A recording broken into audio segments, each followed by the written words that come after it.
નમસ્કાર વિદ્યાર્થી મિત્રો, વિદ્યા સફર યુટ્યુબ ચેનલમાં હું રસીલા માળી આપ સર્વેનું હાર્દિક સ્વાગત કરું છું. આજે આપણે સમાસનો ભાગ નંબર 2 લઈ અને તમારી સમક્ષ આવી ગયા છીએ. તો આગળનો વિડીયો લેક્ચર જો તમે ન જોયો હોય, હજુ સુધી તમે ન જોયો હોય તો એને જોઈ લેજો. અને ત્યારબાદ આજે આપણે સમાસના અમુક જે બાકી રહેલા જે ટૉપિક છે એ આજે ભણવાના છે. તો આગળના લેક્ચરની અંદર આપણે સર્વપદ પ્રધાન સમાસ પૂરું કર્યું હતું અને હવે પછીના લેક્ચરની અંદર એક પદ પ્રધાન સમાસના પ્રકારો અને અન્ય પદ પ્રધાન સમાસના પ્રકારો બંને ભણવાના છે. તો ચાલો સમય ન બગાડતા વિડીયોને આપણે હવે શરૂ કરીશું. તો લેક્ચર સ્ટાર્ટ કરીએ.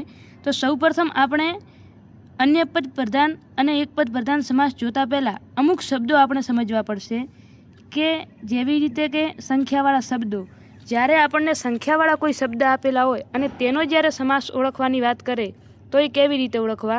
આગળના લેક્ચરની અંદર આપણે વિભક્તિ અને જે તત્પુરુષ સમાસ જે 6 રીતે વિભક્તિનો 8 વિભક્તિનો ઉપયોગ કરી અને 6 તત્પુરુષ સમાસ જે બનતા હતા એ પણ આપણે ગયા વિડીયો લેક્ચરની અંદર જોઈ લીધા છે.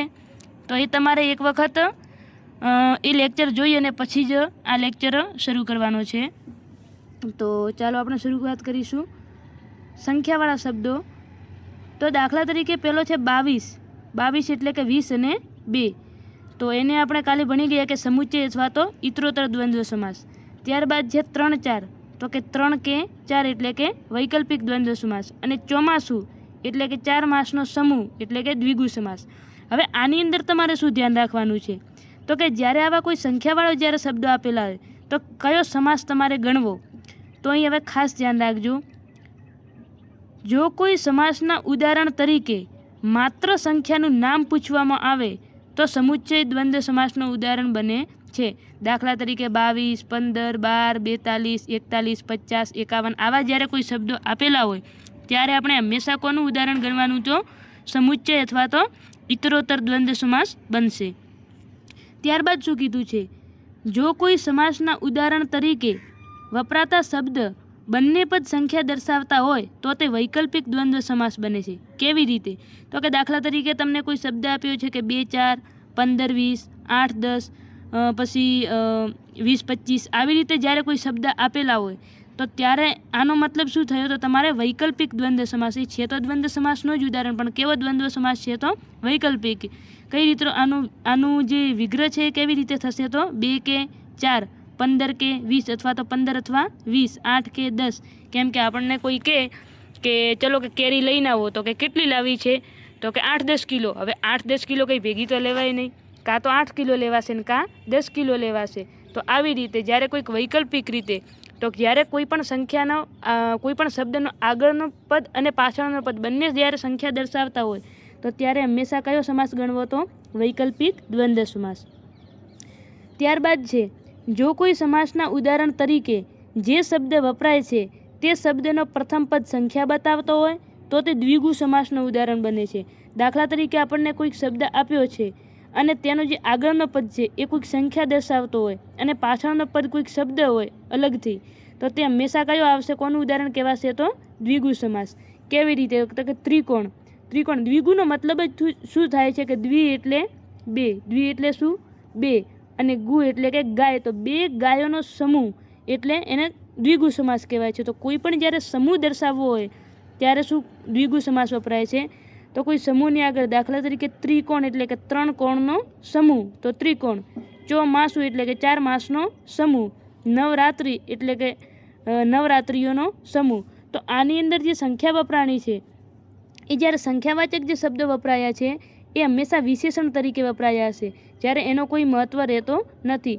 આ બંનેને જ્યારે છૂટા પાડવામાં આવે છે ત્યારે કોણનો અર્થ નીકળે છે, પરંતુ જ્યારે સંખ્યાવાચક શબ્દ છે એનો કોઈ અર્થ એટલે એનાથી કોઈ આખો શબ્દ બનતો નથી. કે દાખલા તરીકે આપણે કોઈ વાક્ય લખવું હોય કે નવરાત્રિ સમૂહ લખ્યો આપણે કે નવરાત્રિ રમવા ગયા, તો કે નવરાત્રિઓ છે. આની અંદર આપણે રાત્રિઓ અમે રમવા ગયા આમ લખી છે, પણ નવ રમવા ગયા આવી રીતે આપણે લખી શકીએ નહીં. તો આની અંદર હંમેશા એક પદનું મહત્ત્વ વધારે રહેલું હોય છે. તો આની અંદર ખાસ કોનું મહત્ત્વ રહેલું છે? ત્રિકોણ એટલે કોણ, પછી ચોમાસું એટલે માસ, નવરાત્રિ એટલે કે રાત્રિ, તો આવી રીતે જ્યારે કોઈક એક પદ જ્યારે પ્રધાન ગણાતો હોય ત્યારે એને એક પદ પ્રધાન સમાસ કહેવામાં આવે છે. તો આવી રીતે જ્યારે સંખ્યાવાળા તમને જ્યારે પૂછે તો તમારે આ વસ્તુ ધ્યાને રાખવાની છે. તો આવો હવે આપણે સમાસનો બીજો પ્રકાર જોઈશું. સર્વપદ પ્રધાન સમાસ, જેની અંદર એક જ પ્રકાર હતો. કયો હતો? તો કે દ્વંદ્વ સમાસ હતો. એના પણ પેટા પ્રકાર હતા, એ આપણે કાલ જોઈ લીધા. ત્યારબાદ વિભક્તિ જોઈ લીધી, અને હવે પછી આપણે એક પદ પ્રધાન સમાસ જોવાના છે. તો ઘણી વખત પ્રશ્ન એમ પણ પૂછાય છે કે નીચેનામાંથી કયું એક પદ પ્રધાન સમાસનું ઉદાહરણ છે, આવી રીતે પ્રશ્ન પૂછાય છે. અથવા તો કયો પ્રકાર છે કે જ્યારે કોઈ તત્પુરુષ આપ્યું હોય, કે દ્વિગુ સમાસ આપ્યું હોય, કે પછી ઉપપદ કે જ્યારે કોઈ કર્મધારય કે મધ્યમપદ લોપી કે આવા જ્યારે વિકલ્પોની અંદર આપેલા હોય, અને ત્યારે આપણને જ્યારે પૂછવામાં આવે કે કયા પ્રકારના સમાસનું ઉદાહરણ છે, તો એની અંદર આ ખૂબ જ કામે લાગશે. તો અહીં તમારે શું ધ્યાને રાખવાનું છે? તો કે એક પદ પ્રધાન સમાસ, આની અંદર હંમેશા એક પદનું મહત્ત્વ વધારે હશે. કેવી રીતે?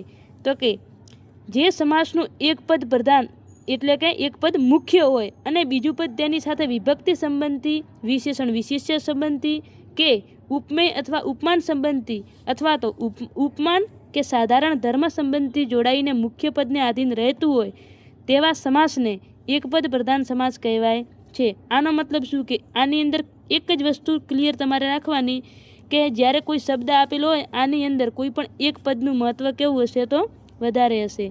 કોઈ પણ એક પદનું જ મહત્ત્વ એની અંદર રહેલું છે, તો એ કેવું આવશે? એક પદ પ્રધાન સમાસ.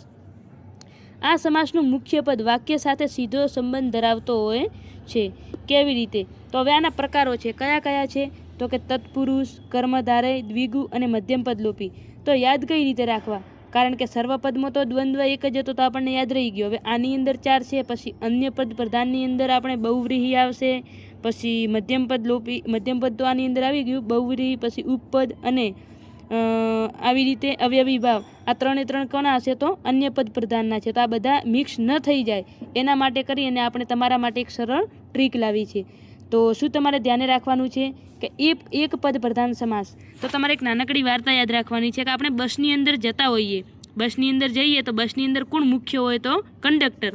તો એક પદ એટલે એનું મુખ્ય મહત્ત્વ રહેલું છે. કોનું? તો કે કંડક્ટરનું. એટલે કે એક પદ પ્રધાન છે, એટલે કે મુખ્ય પ્રધાન કોણ છે? તો કંડક્ટર છે. હવે કંડક્ટર કોઈક મેમ છે. કોણ છે? કોઈક મેમ છે. તો તમારે શું કહેવાનું છે? તમે ક્યાંક જવા માટે જ્યારે બસની અંદર બેસો એટલે તમારે એક ટિકિટ તો લેવી જ પડે. તો તમારે શું કહેવાનું છે? એક ટિક્કે દો મેમ સાહેબ. શું યાદ રાખવાનું છે? એક ટિકિટ દો મેમ સાહેબ. આવી રીતે તો એક ઉપરથી તમારે યાદ રાખવાનું છે એક પદ પ્રધાન સમાસ. એક ટિક્કે દો મેમ સાહેબ. ટી એટલે તત્પુરુષ, કે એટલે કર્મધારય, દો એટલે દ્વિગુ સમાસ અને મેમ એટલે મધ્યમપદ લોપી સમાસ. તો આવી રીતે તમારે યાદ રાખવાનું છે. ફરીથી એકવાર જોઈ લો. કેવી રીતે? તો કે એક ટિક્કે દો મેમ સાહેબ.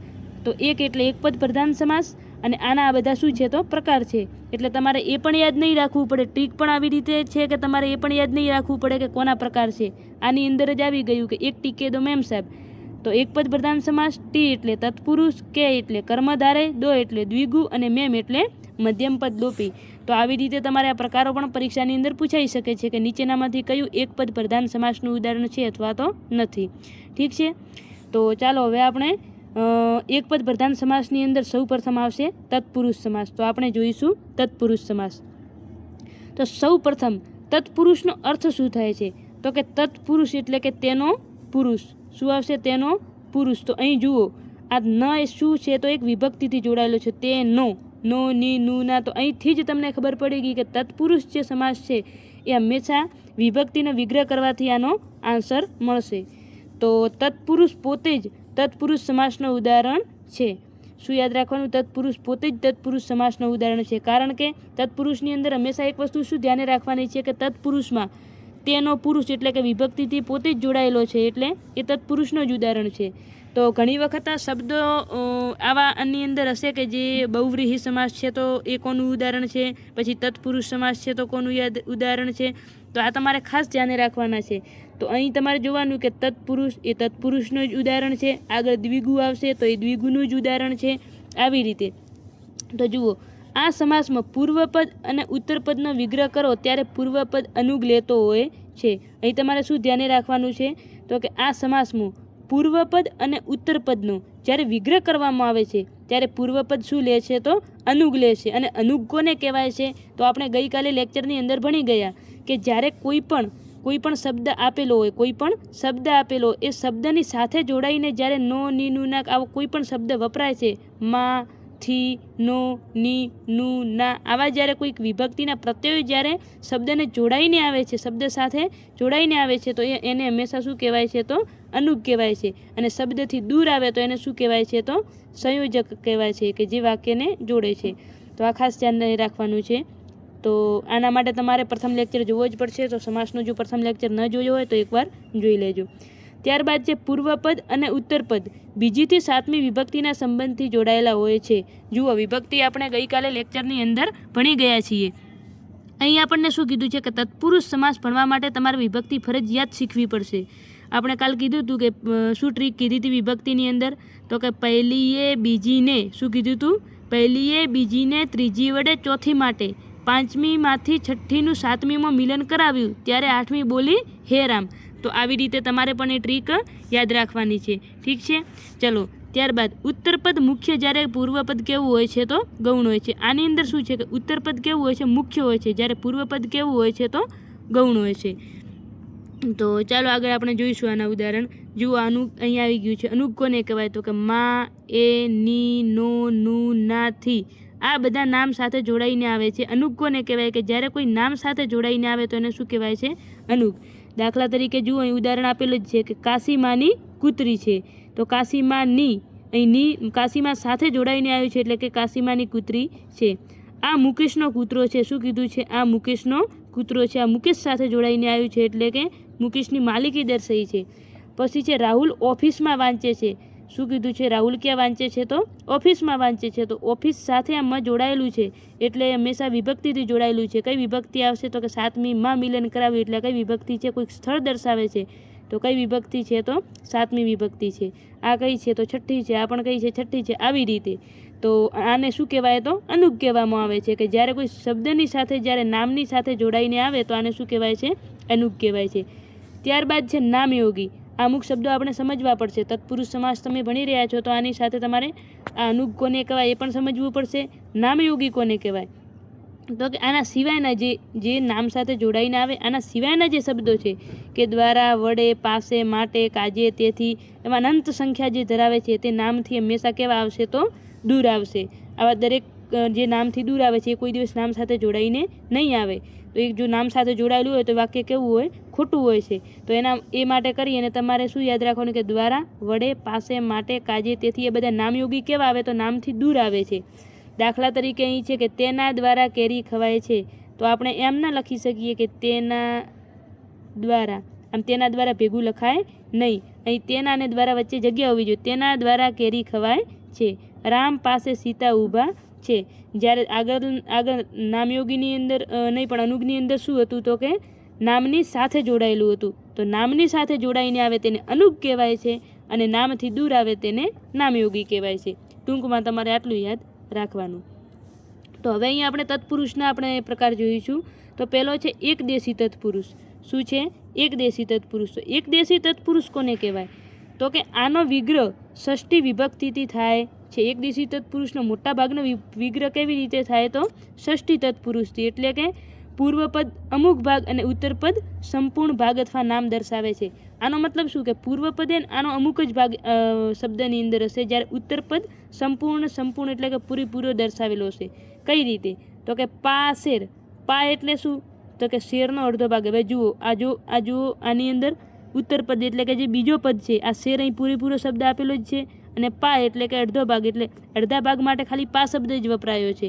તો આવી રીતે મધ્યાહન એટલે કે દિવસનો મધ્ય ભાગ, ભર બપોર એટલે કે બપોરનો મધ્ય ભાગ, પૂર્વે હિંદ એટલે કે હિંદનો પૂર્વ ભાગ, અધમણ એટલે કે મણનો અડધો ભાગ.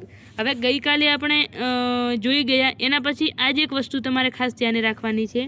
કાલે પણ તમને કીધું હતું અને આજે પણ કે કોઈ પણ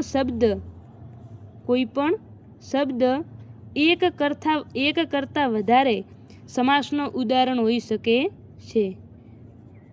કોઈ પણ શબ્દ એક કરતાં વધારે સમાસનો ઉદાહરણ હોઈ શકે છે. આની અંદર ઘણા એવા શબ્દો હશે કે જે એક કરતાં વધારે સમાસના ઉદાહરણ છે. તો અહીં PYQ તરીકે તમે જોવા જશો તો જુઓ, એક તો પૂર્વે હિંદ અને ત્યારબાદ છે અધમણ. આ બંને આગળની પરીક્ષાઓમાં પૂછાઈ ગયેલ છે.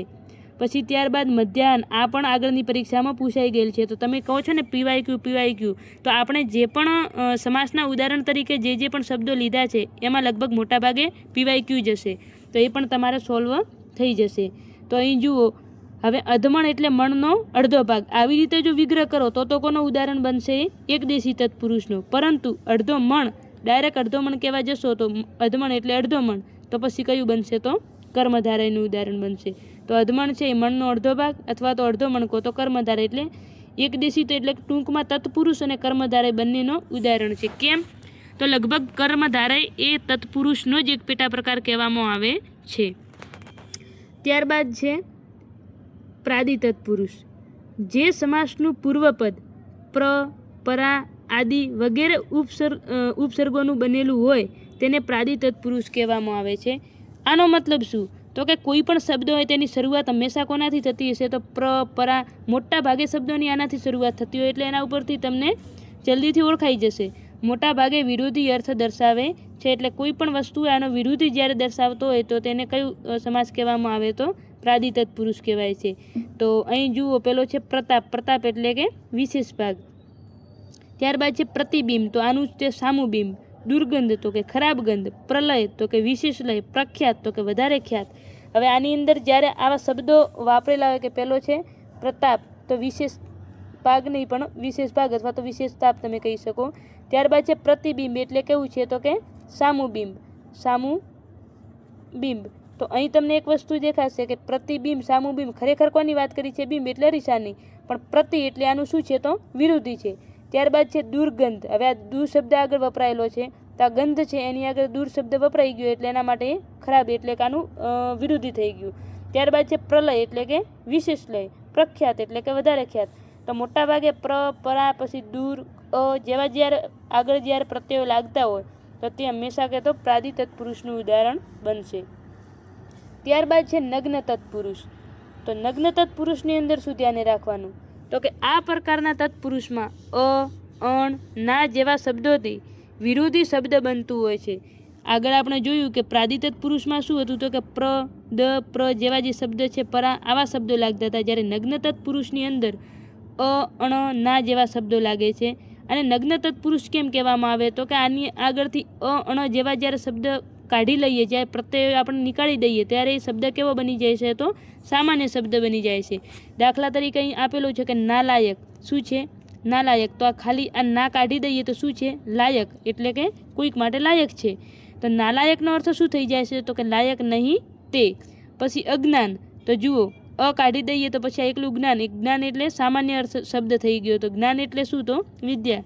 તો અજ્ઞાન એટલે જ્ઞાન નહીં તે. અણાવડત એટલે કે આવડત નહીં તે. આ બધા બહુવ્રીહી સમાસના ઉદાહરણ છે. તો નગ્ન તત્પુરુષના જે પણ ઉદાહરણ છે બધા કોના? તો કે બહુવ્રીહી સમાસના ઉદાહરણ પણ કહી શકાય છે.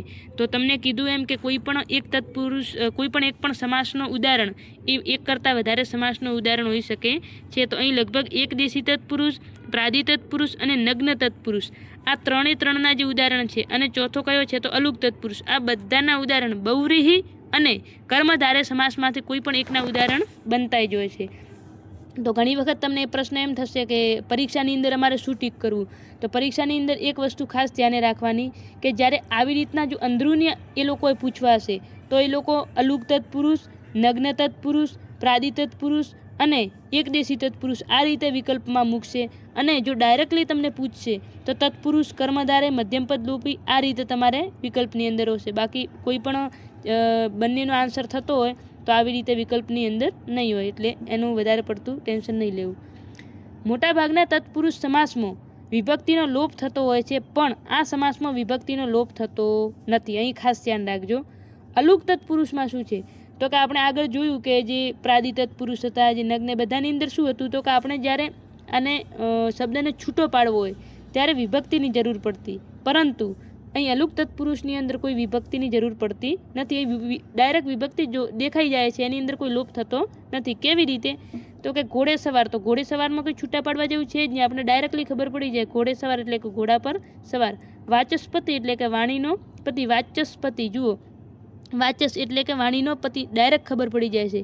હવે અહીં એક ખાસ શબ્દ સમજજો કે યુધિષ્ઠિર. તો તો યુધિનો મતલબ જ શું છે? યુદ્ધ એટલે કે યુદ્ધમાં. યુધિનો મતલબ શું છે? યુદ્ધમાં. અને સ્થિરનો મતલબ અહીં સ્થિર આપેલો છે, એટલે કોઈ વિભક્તિનો લોપ થતો જ નથી. ડાયરેક્ટલી જ્યારે જે શબ્દ છે એની અંદર જ સમાયેલી છે. પછી ત્યારબાદ છે દેવ નામ પ્રિય. શું છે? દેવ નામ પ્રિય. તો દેવ અને પ્રિય. દેવ નામ અહીં આપેલું દેવ એટલે કે દેવો, નામ એટલે કે ને, અને પ્રિય એટલે કે પ્રિય. તો આવી રીતે વિભક્તિનો લોપ થતો નથી, પરંતુ શબ્દ સામો જ દેખાઈ આવે છે. તો જ્યારે કોઈ તત્પુરુષની અંદર જે સમાસમાં વિભક્તિનો લોપ થતો ન હોય તેને કયું કહેવાય? તો અલુગ તત્પુરુષ કહેવામાં આવે છે. ટૂંકમાં જ્યારે આપણે પ્રાદિ તત્પુરુષ, નગ્ન તત્પુરુષ અને આગળના જે તત્પુરુષ ત્રણ જે પ્રકાર છે, કયા હતા? નગ્ન તત્પુરુષ, પ્રાદિ તત્પુરુષ અને એકદેશી તત્પુરુષ. આનું જે પણ ઉદાહરણ નહીં હોય એ ચોથું કોનું ઉદાહરણ હશે? તો અલુગ તત્પુરુષનું. ત્યારબાદ છે જુઓ એની અંદર બીજા હજી ઉદાહરણ આપેલું છે કે ગળે પડવું, વિષમપતિ, પીછે હટ, મનસીજ, અંતેવાસી. તો આવી રીતના જે આ શબ્દો છે આ PYQની અંદર પૂછાઈ ગયેલ છે. તો આ પણ તમારે ધ્યાને રાખવાનું છે. એક તો વાચસ્પતિ અને એક દેવનામ પ્રિય. આ બંને પ્રશ્નો, આ બંને. પછી ત્યારબાદ છે મનસીજ. આ પણ શબ્દ પૂછાઈ ગયેલ છે. તો આ પણ તમારે PYQની અંદર ધ્યાને રાખવાના છે. હવે અહીં આપણે એક ખાસ નોંધ તમારે જોવાની છે. નોંધની અંદર શું છે? તો કે પરીક્ષામાં વિભક્તિ પ્રમાણે તત્પુરુષ સમાસ ઓળખવાનો કહેવામાં આવે ત્યારે ઉપર મુજબનું વિભાજન ઉપયોગી બનશે. આની મતલબ કે જ્યારે વિભક્તિ પ્રમાણે આપણે તત્પુરુષ સમાસ ઓળખવાનું કહેવામાં આવે ત્યારે તમારે પ્રાદિ તત્પુરુષ, અલુગ તત્પુરુષ, એકદેશી તત્પુરુષ અને નગ્ન તત્પુરુષ આ દરેક તમારે ઉપયોગી બનશે. તત્પુરુષ સમાસ ઓળખવાનું કહેવામાં આવે ત્યારે આ તમામ ઉદાહરણો તત્પુરુષના ગણવા.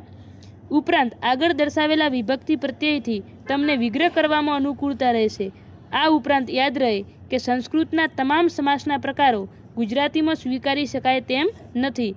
એકદેશી, પ્રાદિ અને નગ્ન તત્પુરુષના કેટલાક ઉદાહરણો કર્મધારયમાં આવી શકે છે. આપણે આગળ વાત કરી એમ કે કોઈ પણ એક શબ્દ એક કરતાં વધારે સમાસનું ઉદાહરણ હોઈ શકે છે. તો આ એક નોંધ તમારે ખાસ ધ્યાને રાખવાની છે. ત્યારબાદ શું કીધું છે કે તત્પુરુષના ઉદાહરણો કર્મધારયમાં પણ આવી શકે છે. કેમ? તો કે કર્મધારય આખરે તો તત્પુરુષનો જ એક પેટા પ્રકાર છે. અહીંયા તમે હવે જો આવી રીતે કહેશો કે જો કર્મધારય છે તો એક પદ પ્રધાનનું ઉદાહરણ છે, પરંતુ હજુ પણ વધારે ઊંડા ઉતરી અને જોવા જઈએ તો કર્મધારય એક કોનો પ્રકાર છે? તો તત્પુરુષનો જ પેટા પ્રકાર છે. પાઠ્યપુસ્તકોમાં પણ એકદેશી, પ્રાદિ અને નગ્ન તત્પુરુષનો ઉલ્લેખ કરવામાં આવ્યો છે. અહીં અન્ય વ્યાકરણ ગ્રંથોના આધારે તમને પરીક્ષાની દ્રષ્ટિએ મુશ્કેલી ન પડે તે બાબતને ધ્યાનમાં રાખીને સ્પષ્ટતા કરવાનો પ્રયત્ન કર્યો છે. તો આ વસ્તુ પણ ખાસ તમારે ધ્યાને રાખવાની છે. તો 9થી કરી અને જે 12ના જે ગુજરાતી વ્યાકરણને જે પાઠ્યપુસ્તક છે એની અંદર જેટલા પણ સમાસના પ્રકારો છે, પેટા પ્રકારો, એને ધ્યાને રાખીને જ આપણે સ્પર્ધાત્મક પરીક્ષાની અંદર જે રીતે પૂછાય છે એ દરેકે દરેક પ્રકારની આપણે અંદરૂની ચર્ચા કરી દીધી છે. તો આ એક ખાસ નોંધ તમારે ધ્યાને રાખવાની છે. એની અંદર એક વસ્તુ બીજી પણ કીધી છે કે સંસ્કૃતની અંદર જેટલા પણ સમાસ છે, સંસ્કૃતની અંદર ગુજરાતી કરતાં વધારે સમાસ છે, તો એ દરેકે દરેક સમાસ આપણે ગુજરાતીમાં સ્વીકારી શકીએ તેમ નથી. તો એના માટે કરી અને જેટલા આપણે ઉપયોગી છે એટલા સમાસ આપણે ગુજરાતી ભાષાની અંદર લીધા છે.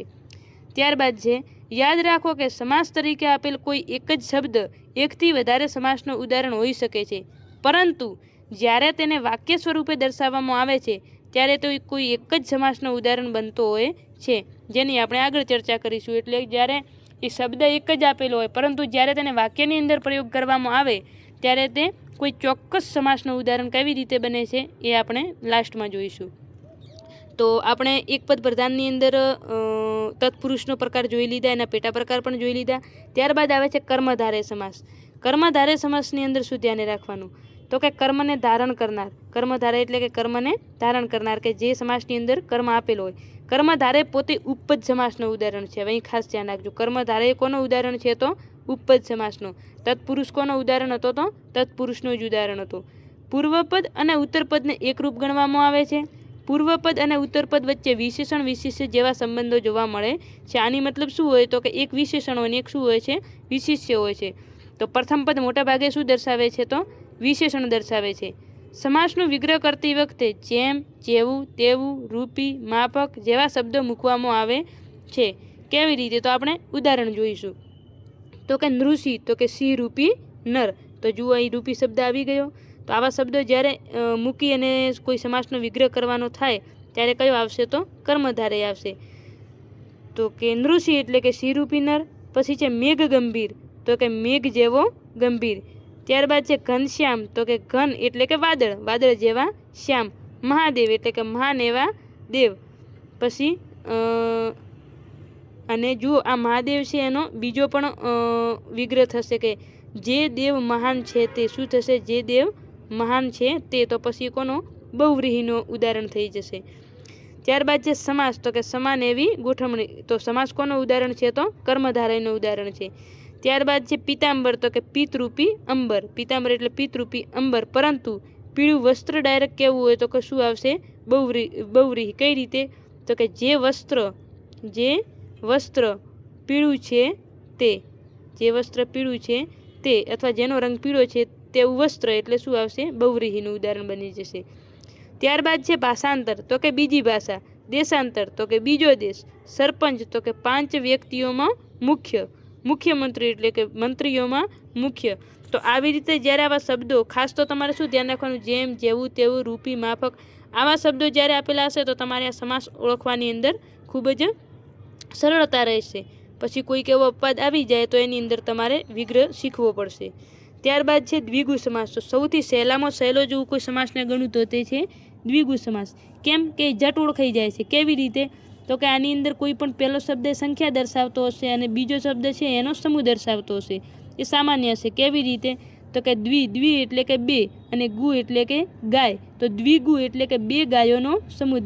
દ્વિગુનો અર્થ જ શું થાય છે? તો 2 ગાયોનો સમૂહ. દ્વિગુ પોતે દ્વિગુનું ઉદાહરણ છે. દ્વિગુ પોતે કોનું ઉદાહરણ છે? તો દ્વિગુ સમાસનું જ ઉદાહરણ છે.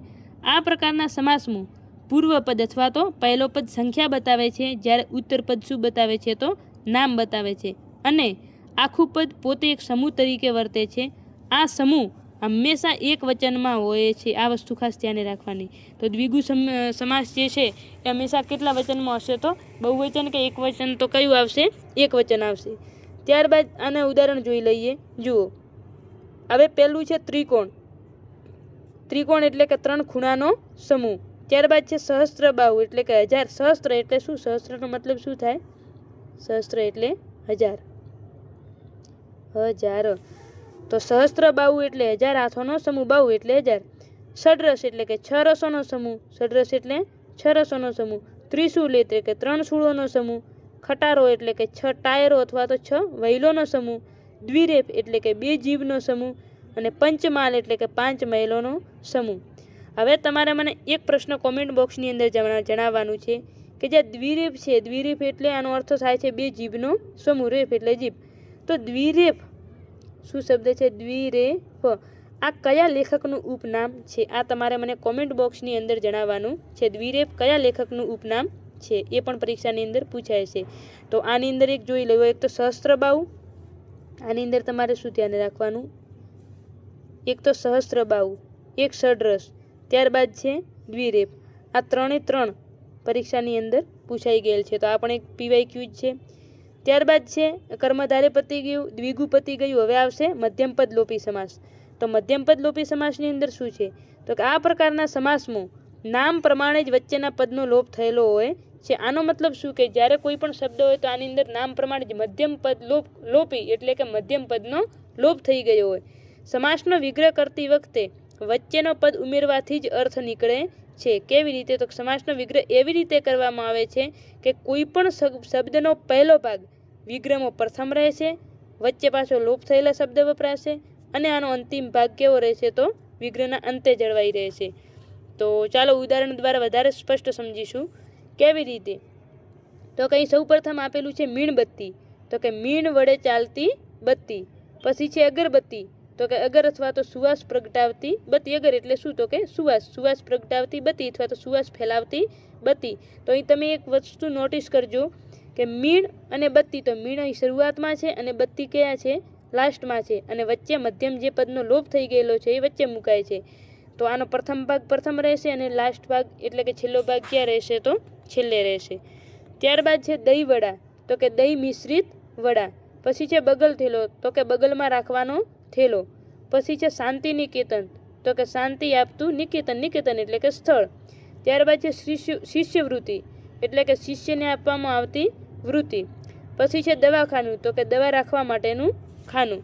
તો આવી રીતના જે આના ઉદાહરણો છે, તો આની અંદર પણ શાંતિ નિકેતન જે શબ્દ છે આ પૂછાઈ ગયેલ શબ્દ છે. ત્યારબાદ તો કોઈ લાગતું નથી.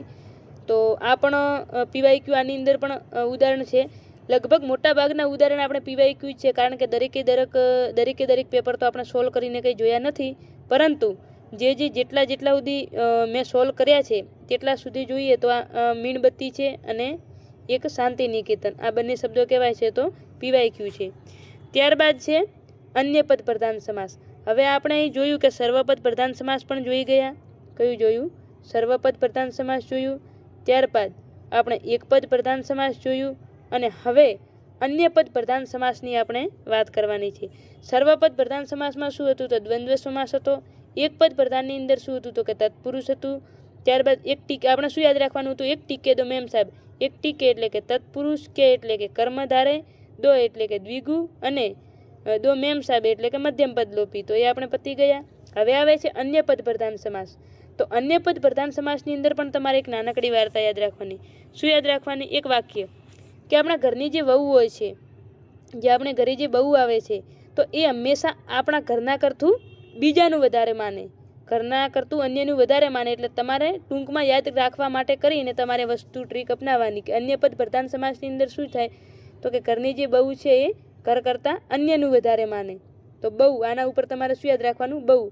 તો બી એટલે કે બહુવ્રીહી સમાસ, એ એટલે અવ્યયી ભાવ સમાસ અને યુ એટલે ઉપપદ સમાસ. તો આવી રીતે આપણે કોઈને ખલેલ નથી પહોંચાડતા, પરંતુ આ જસ્ટ તમારે યાદ રાખવા માટે કરીને એક ટ્રીક છે કે જે ઘરે જે બહુ હોય છે, આપણે કહીએ છીએ કે બહુ બેટા આમ કહીએ છીએ ને, તો એ ઘરવાળા કરતાં બીજાનું વધારે માને છે, એટલે કે અન્યનું વધારે માને, પાડોશીનું વધારે માને. એટલે શું આવશે? બી એ યુ એટલે કે બી એટલે બહુવ્રીહી સમાસ, એ એટલે અવ્યયી ભાવ સમાસ અને યુ એટલે ઉપપદ સમાસ. તો આવી રીતે તમારે યાદ રાખવાનું. તો સૌપ્રથમ આપણે જોઈશું બહુવ્રીહી સમાસ. બહુવ્રીહી સમાસની અંદર બહુ એટલે શું અને વ્રીહી એટલે શું? તો બહુ એટલે કે ઘણા અને વ્રીહીનો અર્થ શું થાય છે? તો ડાંગર. બહુવ્રીહીની જોડણી એકવાર ખાસ જોઈ લેજો. બહુવ્રીહીની જોડણી પરીક્ષાની અંદર પૂછાઈ ગયેલ છે 2 વખત, એકવાર નહીં 2 વખત પૂછાઈ ગયેલ છે બહુવ્રીહીની જોડણી. ટાઈપિંગ મિસ્ટેક કદાચ થાય અથવા આગળ કોઈ જગ્યાએ થઈ ગયેલ હોય તો એના માટે કરીને હું શરૂઆતમાં તમને બતાવી દઉં છું કે આ બહુવ્રીહીની જે જોડણી છે આ સાચી જોડણી છે. આ ખાસ ધ્યાને નોટ કરી લેજો. આગળ કદાચ ટાઈપિંગ મિસ્ટેકના કારણે કરી અને કોઈ આડાવડી થઈ ગયેલો હોય તો શરૂઆતથી જ તમને કહી દઉં છું. તો બહુ એટલે ઘણા અને વ્રીહી એટલે ડાંગર. જેની પાસે ઘણી ડાંગર છે તે એટલે કે કોણ? ખેડૂત. તો બહુવ્રીહી શું? બહુવ્રીહીનો અર્થ એની જ્યારે આપણે વિગ્રહ કરીએ છીએ તો આનો અર્થ શું થાય છે? તો કે જેની પાસે ઘણી ડાંગર છે તે. તો આપણે કીધું હતું કે બહુવ્રીહીની અંદર જે છે તે, જેમ છે તેમ, આવી રીતે કરીને આનો વિગ્રહ થતો હોય છે. જેવું છે તેવું, જેમ નથી તેમ, આવી રીતે આનો વિગ્રહ થાય છે. તો બહુવ્રીહી એટલે જેની પાસે ઘણી ડાંગર છે તે. બહુવ્રીહી પોતે બહુવ્રીહી સમાસનો જ ઉદાહરણ છે. જો આગળ આપણે જોયું કે તત્પુરુષ પોતે કોનો હતો? તો કે તત્પુરુષનો ઉદાહરણ હતો. ત્યારબાદ દ્વિગુ જે હતો તો એ પણ દ્વિગુનો જ ઉદાહરણ હતો. ત્યારબાદ આપણે બહુવ્રીહી જોયું તો બહુવ્રીહી પોતે કોનો છે? તો બહુવ્રીહીનો જ ઉદાહરણ છે. તો કર્મધારય કોનો હતો? તો કર્મધારય ઉપપદ સમાસનું ઉદાહરણ હતો. એ પણ ધ્યાને રાખજો. કર્મધારય સમાસમાં પ્રથમ પદ અને દ્વિતીય પદ પ્રથમ વિભક્તિથી જોડાયેલા હોય છે, જ્યારે બહુવ્રીહી સમાસમાં બંને પદ પહેલી સિવાયની વિભક્તિથી જોડાયેલા હોય છે. જુઓ, કર્મધારય આપણે કીધું તો કર્મધારયની અંદર જે ઉદાહરણો છે એ મોટાભાગના કોના ઉદાહરણો બનશે? તો બહુવ્રીહીના ઉદાહરણ બનશે. પરંતુ એક વસ્તુ શું ધ્યાને તમારે રાખવાની હતી? તો કે કર્મધારય સમાસમાં શું છે? તો કે પ્રથમ પદ અને દ્વિતીય પદ જે છે એ પ્રથમ વિભક્તિથી જોડાયેલા હોય છે, જ્યારે બહુવ્રીહી સમાસની અંદર શું છે કે બંને પદ પહેલી સિવાયની વિભક્તિથી જોડાયેલા હોય છે. આ પ્રકારના સમાસમાં વિશેષણ વિશેષ્યનો સંબંધ જોવા મળે છે. એટલે એની અંદર કે કોઈ પણ વિશેષણ આપેલો છે, શબ્દ સાથે જોડાયેલો છે. આ અહીં સમાસ છે, એ થોડું જોઈ લેજો. આ સમાસ વિશેષણ તરીકે વપરાય છે. જુઓ, બહુવ્રીહી સમાસ છે ને એ પૂરેપૂરો જે પદ છે એ વિશેષણ તરીકે પણ ઘણી વખત કોઈ વાક્ય આપણે જ્યારે લખતા હોઈએ તો આની અંદર જે બહુવ્રીહી સમાસનો જે ઉદાહરણ છે એ પૂરેપૂરા ઉદાહરણને જ આપણે વિશેષણ તરીકે મૂકી શકીએ છીએ. આ સમાસનું વિગ્રહ કરતી વખતે આ સમાસનું વિગ્રહ કરો ત્યારે જે છે તે, જે નથી તે, જેમ છે તેમ, જેમ નથી તેમ આવા શબ્દો જોવા મળે છે. એટલે આપણે કીધું હતું કે જે છે તે, જે નથી તે, જેમ છે તેમ આવી રીતે જ્યારે આનું વિગ્રહ કરીએ છીએ ત્યારે આવી રીતે વિગ્રહ થતો હોય છે. કોઈક વખત તેના પેટા પ્રકાર પણ જોવા મળે છે. જેમ આપણે તત્પુરુષની અંદર પેટા પ્રકાર જોયા હતા એવી જ રીતે અહીં બહુવ્રીહી સમાસની અંદર પણ વ્યતિહાર બહુવ્રીહી, પ્રાદિપ બહુવ્રીહી, નગ્ન બહુવ્રીહી જેવા પણ એના પ્રકારો જોવા મળે છે. તો જો કે બહુવ્રીહી સમાસની અંદર એટલા પેટા પ્રકારો તો નહીં પૂછાય, એટલે આપણે બહુવ્રીહી સમાસ ખાસ શું છે એ ધ્યાને રાખવાનું છે. તો નિર્દોષ સૌપ્રથમ શું છે? નિર્દોષ, તો કે જેનામાં કોઈ દોષ નથી તે. નિર્દોષનો અર્થ શું થાય છે? જેનામાં કોઈ દોષ નથી તે. તો જુઓ અહીં જે અને તે આવી ગયું. ત્યારબાદ છે અનંત, તો કે જેનો કોઈ છેડો નથી તે. તો જે નથી તે આવી ગયું. ત્યારબાદ છે દામોદર. દામોદર એટલે કે જેના ઉદર પર દોરડું છે તે. તો હવે તમે કહેતા હતા ને કે પીવાયક્યુ, તો આ છે પીવાયક્યુ. આ આગળ પરીક્ષાની અંદર પૂછાઈ ગયેલું છે. દામોદર શબ્દનો અર્થ પૂછાઈ ગયેલ છે કે દામોદર એટલે શું? તો કે આનો આખો શબ્દ સમૂહ માટે શબ્દ પૂછાયેલો છે. અને સમાસની અંદર પણ આ પ્રશ્ન પૂછાઈ ગયેલ છે કે જેના ઉદર પર દોરડું છે તે. તો એને શું કહેવામાં આવે છે? તો દામોદર કહેવામાં આવે છે. ઠીક છે. ત્યારબાદ એક વસ્તુ યાદ રાખવાની, શું? કોઈ એક શબ્દનો સમાસ ઓળખવાનો હોય ત્યારે એ શબ્દ બે કે બે કરતાં વધુ સમાસનું ઉદાહરણ હોય છે. આપણે આગળ વાત કરી હતી. હવે જુઓ અહીં હવે આપણે ચર્ચા કરવાની છે કે કોઈ એક શબ્દનો સમાસ ઓળખવાનો હોય ત્યારે તે બે કે બે કરતાં વધુ સમાસનું ઉદાહરણ બનતું હોય છે.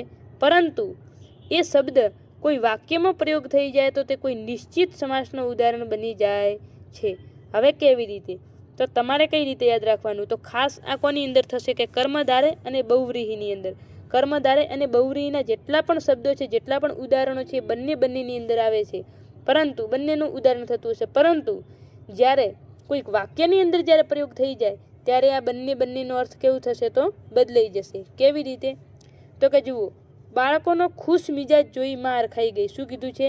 બાળકોનો ખુશ મિજાજ જોઈને માં હરખાઈ ગઈ. તો એ કોનું ઉદાહરણ બનશે? કર્મધારયનું. પરંતુ ખુશ મિજાજ બાળકને જોઈને માં હરખાઈ ગઈ, તો કયું આવશે? બહુવ્રીહી આવશે.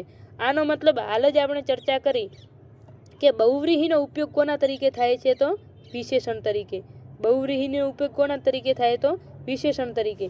તો વિશેષણ તરીકે થાય તો અહીં આ તો આવે નહીં. તો આનો મતલબ આ વિશેષણ તરીકે વપરાયેલ છે. કયું છે? તો ખુશ મિજાજ બાળકોને જોઈ. તો અહીં એક વસ્તુ નોટિસ કરજો કે જ્યારે તમારે એક જ વસ્તુ આની અંદર યાદ રાખવાની છે. શું યાદ રાખવાની છે? તો કે બાળકનો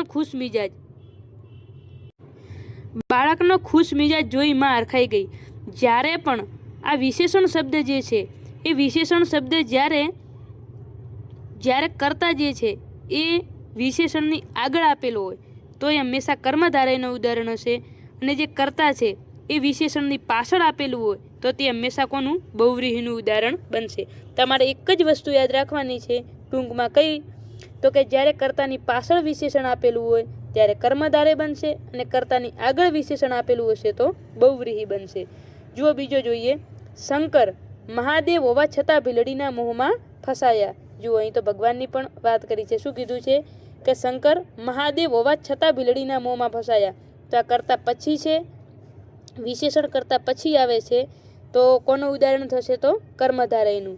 અને મહાદેવ શંકર પણ ભીલડીના મોહમાં ફસાયા. તો અહીં મહાદેવ છે, બંને જગ્યાએ મહાદેવ જ છે. બંને જગ્યાએ શબ્દ શું વાપરેલ છે? મહાદેવ જ વાપરેલ છે. પરંતુ આ કર્તાની પાછળ છે અને આ કર્તાની આગળ છે. તો આ વિશેષણ તરીકે છે એટલે બહુવ્રીહી આવશે. તો પેલું ઓટોમેટિક કયું થઈ જશે? તો કર્મધારય થઈ જશે. ત્યારબાદ છે અર્જુન બાહુબલી હોવા છતાં કાબાના હાથે લૂંટાયો. શું કીધું છે? અર્જુન બાહુબલી હોવા છતાં કાબાના હાથે લૂંટાયો. તો અહીં બાહુબલી એ કરતા પછી આપેલું છે તો કયું આવશે? કર્મધારય આવશે. કયું આવશે? કર્મધારય. પરંતુ અહીં બાહુબલી વિશેષણ તરીકે વપરાયું છે. બાહુબલી અર્જુન કાબાના હાથે લૂંટાયો. તો અહીં કયું આવશે? તો બહુવ્રીહી આવશે. બહુવ્રીહી. તો અહીં આ તમને અહીં એક વસ્તુ ક્લિયર થઈ ગઈ હશે કે આપણે કીધું હતું એવી જ રીતે કે જ્યારે કોઈ પણ એક જ શબ્દ જ્યારે એકથી વધારે સમાસનું ઉદાહરણ બનતું હોય પરંતુ તે જ્યારે વાક્યની અંદર પ્રયોગ થઈ જાય છે તો કોઈ ચોક્કસનું ઉદાહરણ બને છે. તો આ ખાસ કયા બે સમાસની અંદર થશે? તો કર્મધારય અને બહુવ્રીહીની અંદર ખાસ એવું થશે. તો તમારે યાદ રાખવાનું છે. શું યાદ રાખવાનું છે? તો કે જ્યારે પણ નામની આગળ વિશેષણ આપેલું હોય ત્યારે બહુવ્રીહી બનશે, અને નામની પાછળ આપેલું હોય ત્યારે કયું આવશે? તો કર્મધારય આવશે. તો બહુવ્રીહીના પણ પેટા પ્રકાર છે, તો આપણે જોઈ લઈશું. પહેલાં છે વ્યતિહાર બહુવ્રીહી. તો વ્યતિહાર બહુવ્રીહીની અંદર શું છે? તો ઘણી વખત એવા શબ્દો આપણને જોવા મળતા હોય છે કે જેના ઉત્તરપદ કે પૂર્વપદ એકબીજા જેવા જ લાગતા હોય છે. તે શબ્દ મોટાભાગે બહુવ્રીહી સમાસનું ઉદાહરણ છે, જેને વ્યતિહાર બહુવ્રીહી સમાસ ગણવામાં આવે છે. તો આની અંદર શું કીધું છે કે ઘણી વખત ગુજરાતી ભાષાની અંદર ઘણા શબ્દો એવા છે કે જે બંને બાજુથી આપણને કેવા લાગતા હોય? તો એક જ જેવા લાગતા હોય. તો ઉદાહરણ તરીકે જુઓ તો કે દોડાદોડી, ભાગમ ભાગ, ટકાટક, ખેંચાખેંચ, આવી રીતના જ્યારે કોઈ પણ શબ્દો આપેલા હોય કે જ્યારે બંને શબ્દો એક જ જેવા હોય, બંને સમાનાર્થી જ હોય, તો ત્યારે કયું ઉદાહરણ, કયા સમાસનું ઉદાહરણ બનશે? તો વ્યતિહાર બહુવ્રીહી સમાસ આવશે. ત્યારબાદ છે નગ્ન બહુવ્રીહી સમાસ. તો નગ્ન બહુવ્રીહી સમાસની અંદર શું યાદ રાખવાનું? તો કે આની શરૂઆત હંમેશા અ, અણ, ન, બ થી શરૂ થતા હોય છે.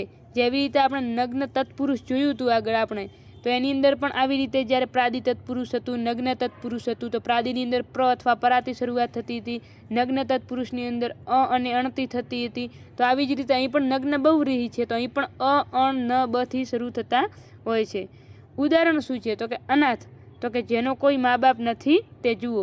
જે તેથી જોડાય છે, તો કે જેને કોઈ મા બાપ નથી તેને શું કહેવાય છે? તો અનાથ. ત્યારબાદ છે અણનમ. અણનમનો મતલબ શું થાય છે? તો કે જે નમતો નથી તે જે નમતો નથી તેને શું કહેવાય છે? અણનમ.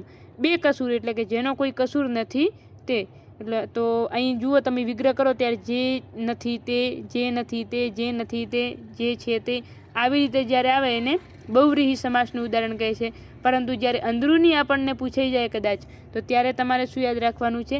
એના પેટા પ્રકારો કહે અવ્યયી ભાવ, પછી નગ્ન, અહીં આપણે જોયું વ્યતિહાર બહુવ્રીહી સમાસ, પછી છે નગ્ન બહુવ્રીહી સમાસ, અને ત્યારબાદ હવે આપણે અન્ય પદ પ્રધાન સમાસની અંદર સૌ પ્રથમ બહુ હતું, બહુ એટલે કે બીયુ હતું, તો આપણે બહુ એટલે કે બહુવ્રીહી ભણી ગયા. હવે આવશે અવ્યયી ભાવ સમાસ. તો અવ્યયી ભાવ સમાસની અંદર શું યાદ રાખવાનું? તો કે અહીં અવયવ એટલે કે ક્રિયા વિશેષણ દર્શાવે છે. શું દર્શાવે છે? તો ક્રિયા વિશેષણ. અવયવનો મતલબ શું થાય છે? તો ક્રિયા વિશેષણ. આવા પ્રકારના સમાસમાં પૂર્વપદ ક્રિયા વિશેષણ તરીકે વપરાતો હોય છે અને ઉત્તરપદ નામ બતાવતું હોય છે. ઘણી વખત પૂર્વપદ એવી રીતે જોવા મળે છે કે જેનો અર્થ દરેક થતો હોય છે. આની અંદર જે પૂર્વપદ છે એ ઘણી વખત એવી રીતે આપણને જોવા મળે કે જેનો અર્થ શું થતો હોય? તો કે દરેક એટલે કે બધા આવી ગયા એની અંદર. તો આ સમાસના ઉદાહરણની શરૂઆતમાં અ, આ, સ, સહ, પ્રતિ, દર, યથા જેવા શબ્દો જોવા મળે છે. તો જુઓ આ સમાસની શરૂઆતમાં કેવા શબ્દો જોવા મળે? તો અ, આ, સ, સહ, પ્રતિ, દર, યથા જેવા શબ્દો જોવા મળે. કેવી રીતે? તો કે આપણે જોયું કે ક્રિયા, કોઈ પણ ક્રિયા થતી હોય ને એની આગળ જ્યારે વિશેષણ વાપરી દીધો હોય એટલે ક્રિયા વિશેષણ. તો અવ્યયી ભાવનો મતલબ જ શું થાય છે? તો અવ્યય એટલે ક્રિયા વિશેષણ. તો અહીં જુઓ સવિનય એટલે કે વિનય સાથે, સહપાઠી એટલે કે સાથે ભણનાર, આજીવન એટલે કે જીવન પર્યત, પ્રતિબિંબ એટલે કે સામું બિંબ. ત્યારબાદ છે પ્રતિદિન એટલે કે દરરોજ. આવી રીતે જ્યારે પણ સહપાઠી, જ્યારે કોઈ પણ ક્રિયા આગળ જ્યારે કોઈ વિશેષણ જ્યારે વપરાયેલું હોય ત્યારે કોનું ઉદાહરણ બનશે? અવ્યયી ભાવ. તો અહીં પણ તમે જોઈ લેજો આના ઉદાહરણો કયા કયા છે. તો કે સવિનય એટલે વિનય સાથે, સહપાઠી એટલે સાથે ભણનાર, આજીવન એટલે કે જીવન પર્યત, પ્રતિબિંબ એટલે કે સામું બિંબ, પ્રતિદિન એટલે કે દરરોજ, અબાલ વૃદ્ધ એટલે કે બાળકથી માંડીને વૃદ્ધ સુધી, ચોતરફ એટલે કે ચારે બાજુ, ગામે ગામ એટલે કે દરેક ગામ, અને ઉપરવાડ એટલે કે ઉપરની તરફ. તો આની અંદર જો એક તો અબાલ વૃદ્ધ, એક સહપાઠી, આ બંનેને પ્રતિબિંબ, આ ત્રણે ત્રણ આગળ પીવાયક્યુની અંદર પૂછાઈ ગયેલ છે. તો આ પણ ધ્યાને થોડા રાખજો. બાકી પણ ખૂબ જ ઇમ્પોર્ટન્ટ છે, પૂછાઈ શકે છે એવા એના તમામ ઉદાહરણો આપણે એવા જ લીધા છે કે જે આગળ પરીક્ષાની અંદર 100% પૂછાઈ શકે છે અથવા તો પૂછાઈ ગયેલ છે. તો અહીં આપણે જોઈ લીધું કે અવ્યયી ભાવની અંદર શું હતું? તો કે ક્રિયા વિશેષણ દર્શાવે છે.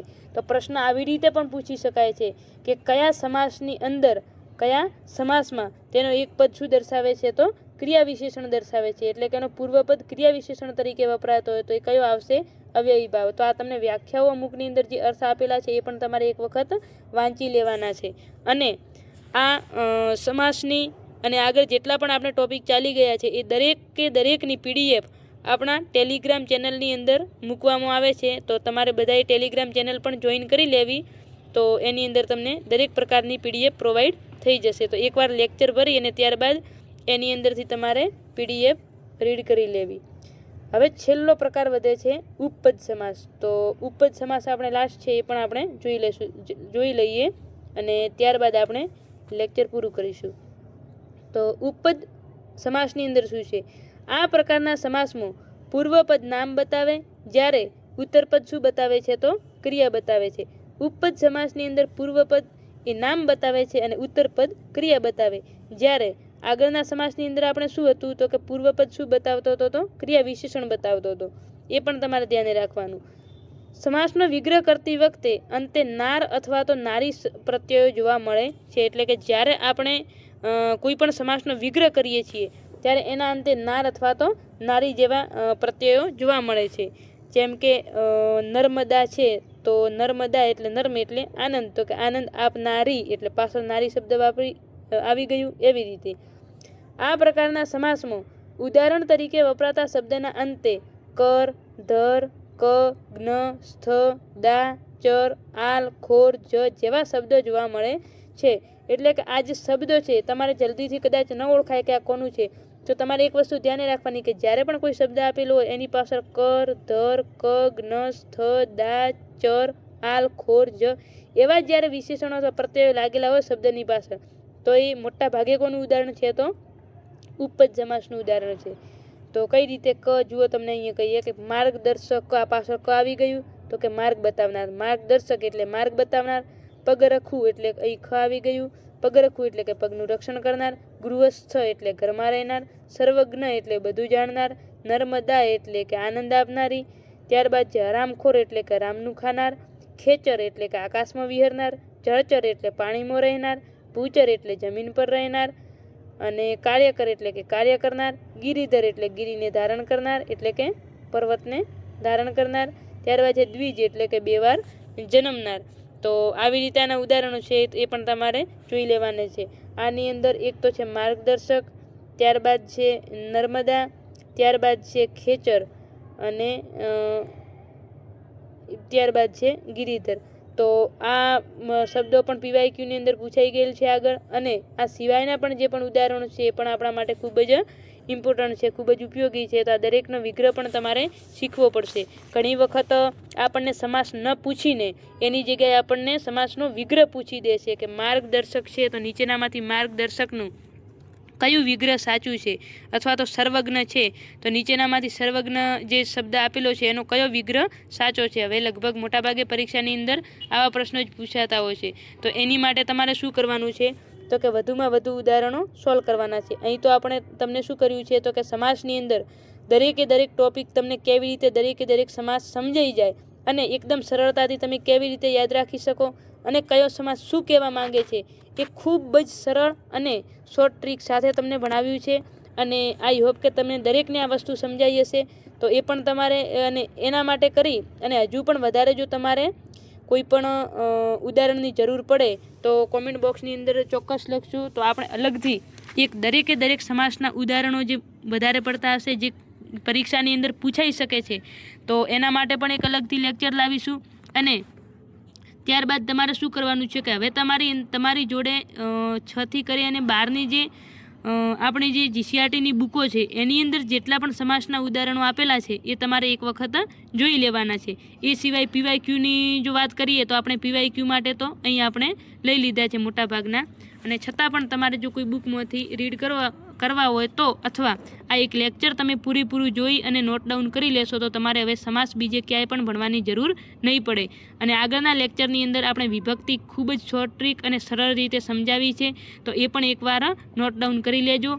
અને આ PDFની લિંક આપણે આપણી ટેલિગ્રામ ચેનલ જે વિદ્યાસફર 0.1 છે એની અંદર આપણે પ્રોવાઈડ કરી દઈશું. તો ત્યાંથી તમે જોઈન થઈ અને PDF પણ લઈ શકો છો. તો જો હજુ સુધી તમે વિડીયોને લાઇક ન કરી હોય તો વિડીયોને લાઇક કરી દો, ચેનલને વધુમાં વધુ શેર કરો અને સબસ્ક્રાઈબ કરો. આ ચેનલને વધુમાં વધુ વિદ્યાર્થી મિત્રો સુધી શેર કરો કે જેથી કરી અને PSI, CC, કે જીપીએસસી 1-2ની પણ જો તૈયારી કરતા હશો તો તેના માટે પણ આ લેક્ચર ખૂબ જ બેનિફિટ રહેશે. તો આઈ હોપ કે તમને દરેકને આ બહુ જ સારી રીતે સમજણ પડી હશે. તો આપણે સમાસ ટોપિક આજે અહીં પૂરું કરીએ છીએ. સમાસના 2 લેક્ચરો લીધેલ છે, તો બંને લેક્ચરો બહુ જ સારી રીતે અભ્યાસ કરી અને દરેકે દરેક નોટ ડાઉન કરજો. તો નમસ્તે, જય હિન્દ.